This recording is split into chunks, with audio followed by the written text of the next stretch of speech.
One of the things I really recommend for anybody who wants to think more about questions of trans rights in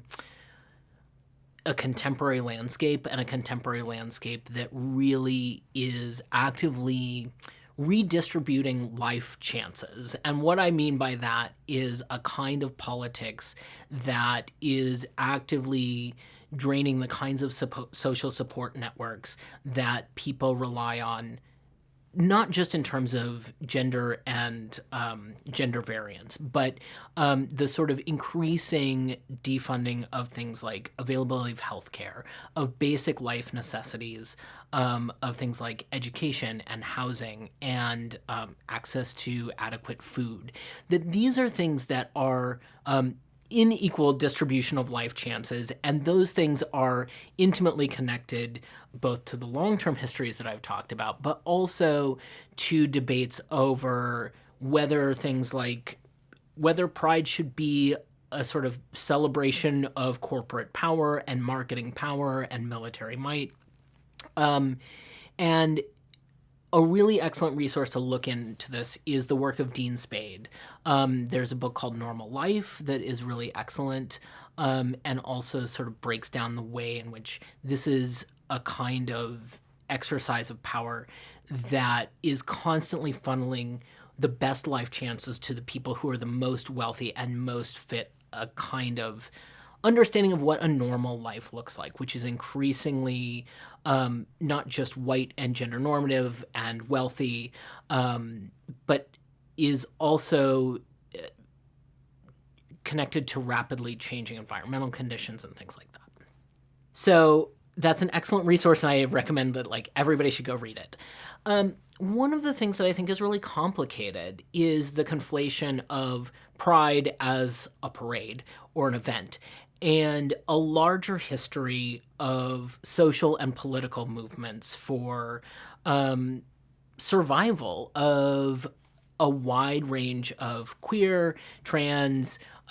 gay and lesbian, gender nonconforming people, which has a lot of different aspects. And on one hand, I do not think that the parade or festival of Pride encompasses all of that. It acts more as a stage for a series of long, complicated tensions within these related movements. Another thing I really often want to emphasize, and I want to emphasize this not as a defense of corporate pride or American military, but one of the things that's important to understand about trans history is in part movements towards sort of a question of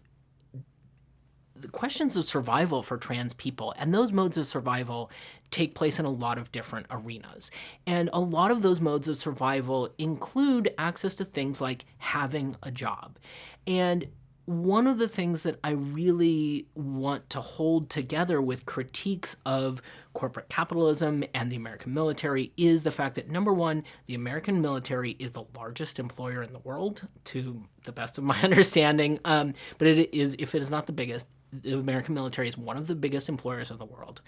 It is one of the biggest networks of social services and social care, is one of the biggest providers of medical insurance, of educational opportunity. And so there have been many different social movements who've used inclusion in the military or the availability of jobs in different corporations as a means to a kind of survivable life. And one of the things that's really important is that when those institutions actively are engaged in excluding trans people from those things, that cuts off a means of survival that a lot of people depend on, regardless of their politics. And I think that it's important to say, okay, so the meaning of pride is not necessarily incorporated in all of these things, nor am I offering an argument for pride should be a pro-military, pro-corporate parade. But I also want to think about the ways in which people have fought for survivable lives on a lot of different levels. And to take care when we say that certain kinds of things, like if a corporation actively hires trans people and has accessible bathrooms and offers medical care, that is not something that's important to this movement because it is. But I still want to say that, like, I don't see that as the central meaning of Pride. I really would like to hold on to Sylvia Rivera's speech in 1974 as, like, the kind of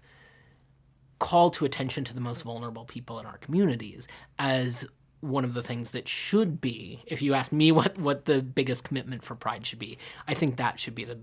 the biggest commitment I see for Pride. And that's not what is always going on in practice. By not always, it rarely is what's going on in practice.